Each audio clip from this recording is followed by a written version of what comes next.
Terima kasih sudah menonton video ini. Yankee Bravo One, Bravo, Bravo Whiskey. Nah, kali ini teman-teman saya ingin memperkenalkan antena baru yang murah dan mudah dibuat guna mengakses satelit. Ini antena cross Yagi 3x5 elemen.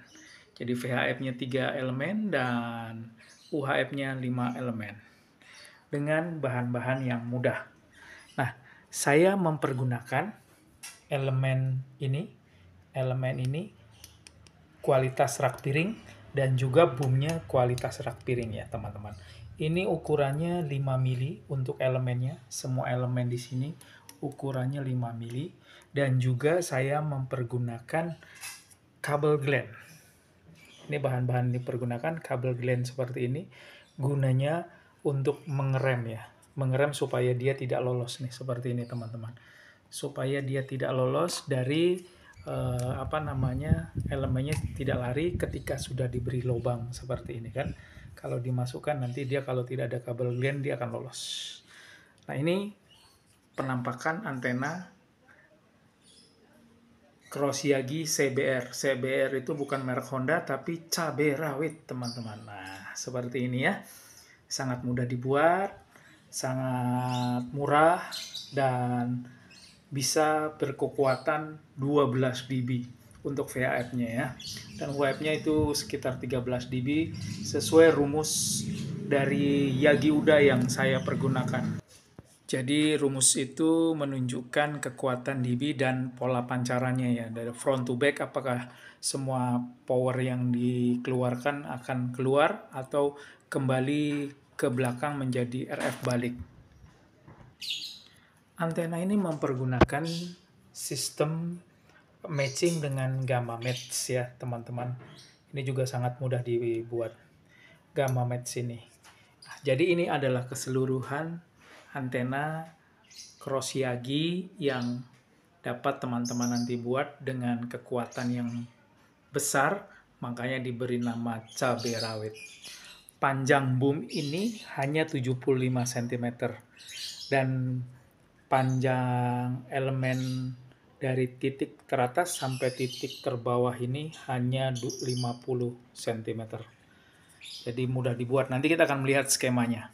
Nah, saya akan menjelaskan sedikit bagaimana caranya membuat gamma match. Ini sangat mudah sekali teman-teman. Tidak perlu susah karena ini memang benar-benar sangat mudah untuk dicontoh dan ditiru. Nah, di dalam tabung ini berisi kabel inner dari RG8. Contohnya seperti ini teman-teman ya.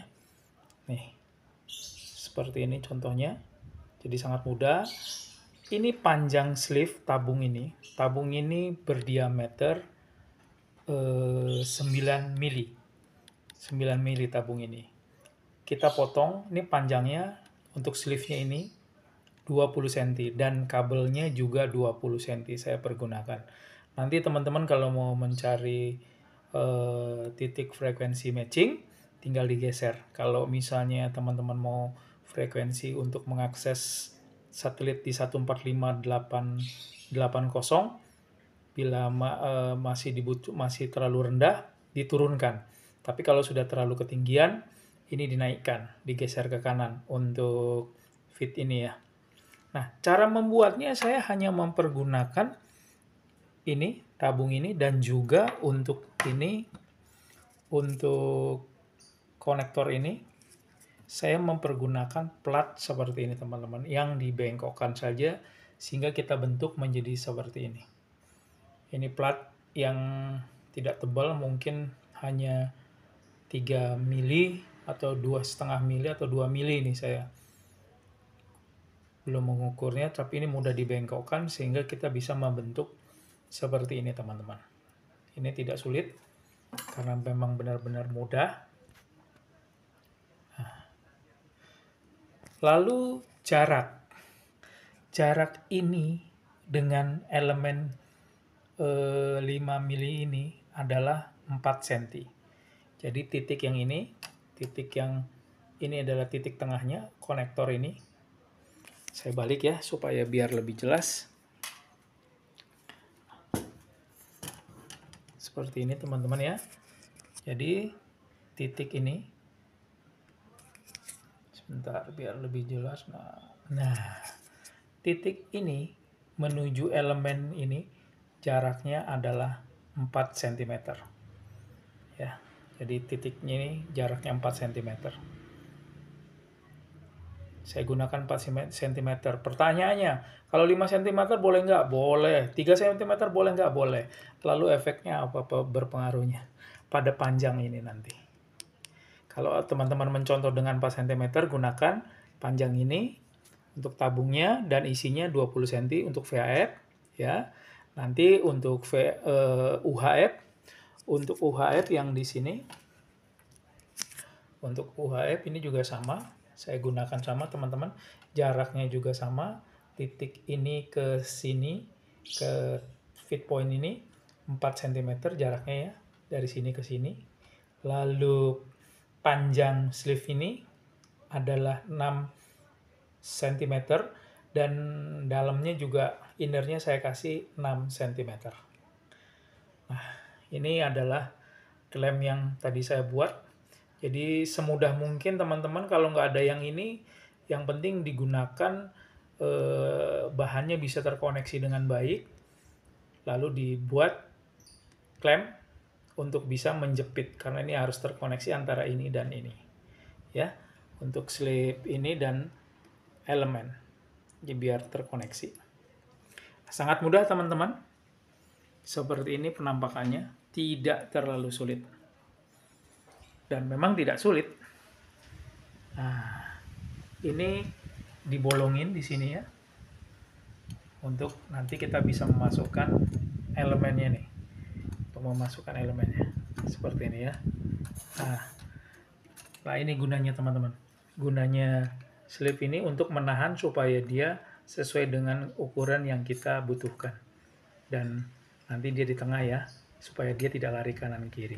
Itu gunanya, karena antena ini adalah antena knockdown yang bisa dibongkar pasang, sehingga nanti kita juga menyediakan tabungnya. Nah ini teman-teman tabungnya, tabung market arsitek untuk market plan gambar kita pergunakan untuk antena ini. Jadi nanti bisa knockdown ya, antenanya bisa dibongkar pasang dan dimasukkan ke tabung ini, sangat praktis dan boys gitu. Apa itu boys? Oke teman-teman, oh ya, mohon izin teman-teman, tadi saya mengkoreksi, bila teman-teman nanti memasang frekuensinya tidak sesuai harapan, artinya misalnya kalau untuk mengakses satelit IO86 di 145.880, dia masih di 145.500, berarti kan kurang naik, berarti kita turunkan ke bawah. Kita turunkan ke arah boom. Tapi kalau dia masih kurang tinggi, berarti kita naikkan ke kiri. Ya, kita naikkan ke kiri. Kita geser ke kiri, bukan naikkan. Kita geser ke kiri. Tapi kalau dia terlalu tinggi, kita geser ke kanan. Nah, seperti itu teman-teman.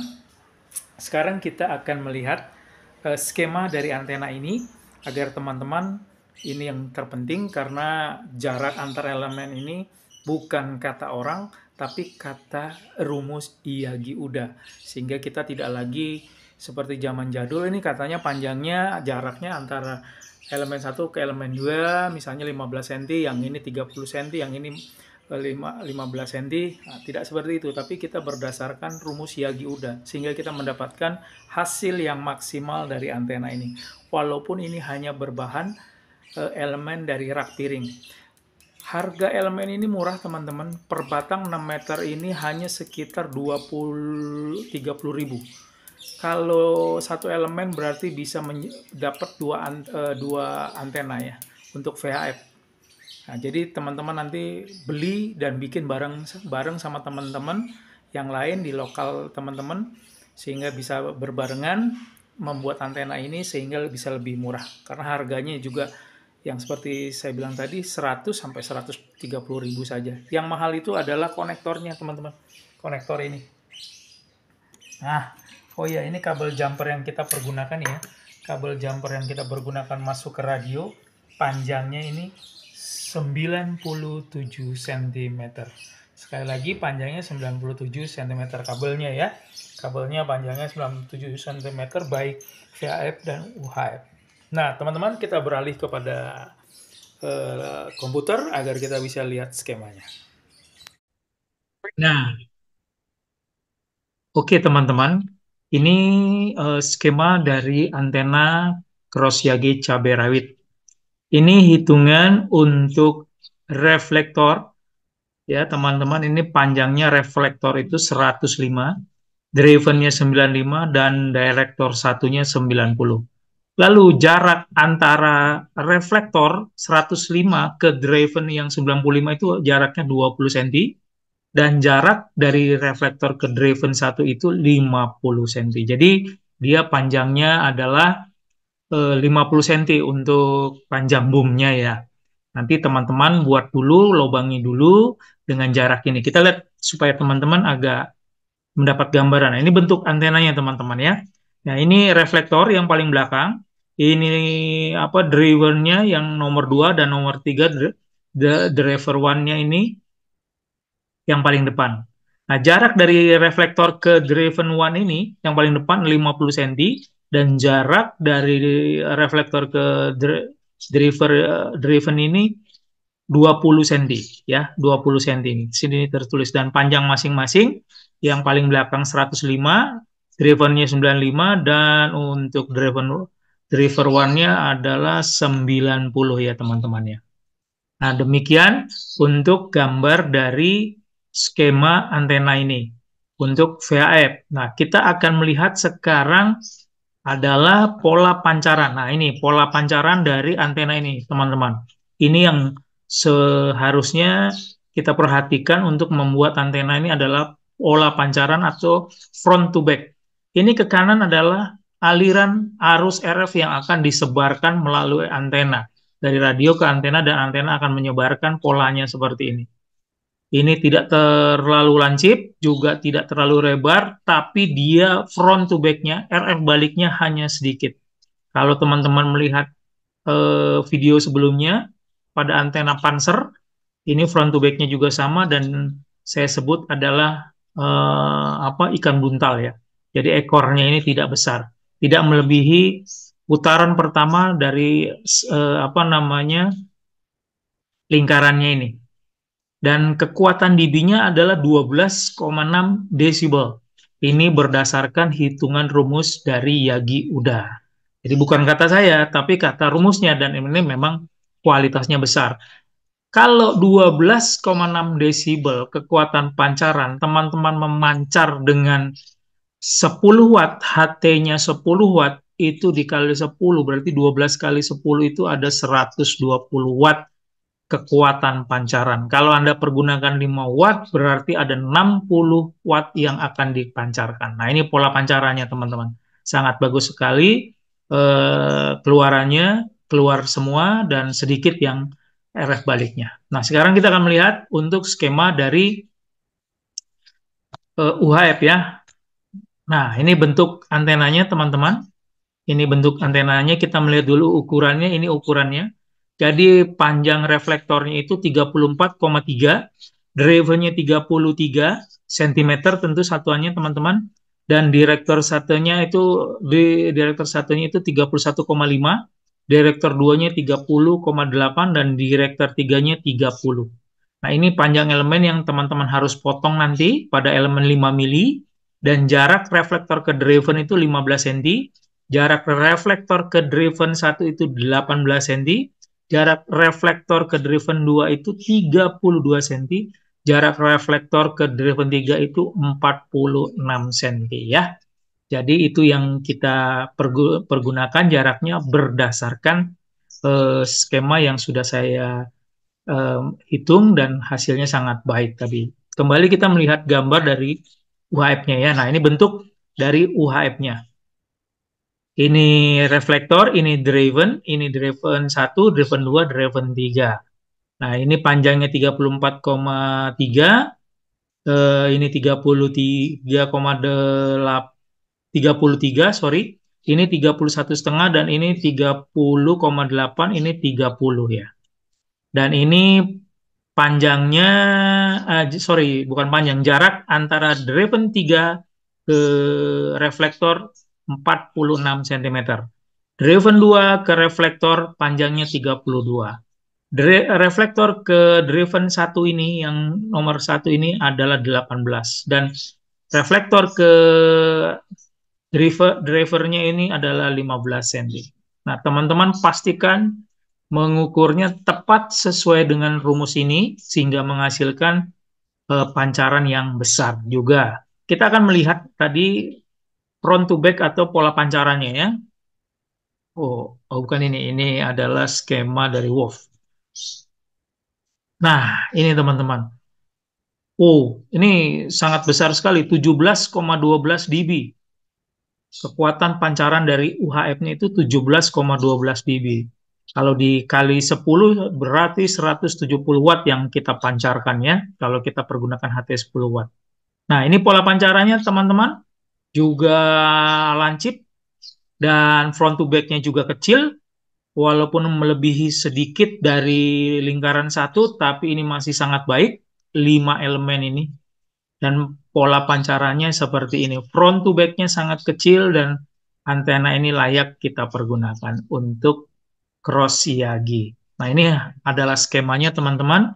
Nanti teman-teman bisa memotong pada kebutuhan skemanya, misalnya untuk jaraknya teman-teman bisa bisa apa namanya bisa setel seperti ini dan di capture lalu di apa namanya di screenshot, di capture ya, sehingga teman-teman bisa melihat ukurannya dengan detail. Nah, demikian teman-teman. Kita kembali ke antenanya lagi ya, untuk melihat antenanya dan ada sedikit penjelasan tentang antenanya lagi.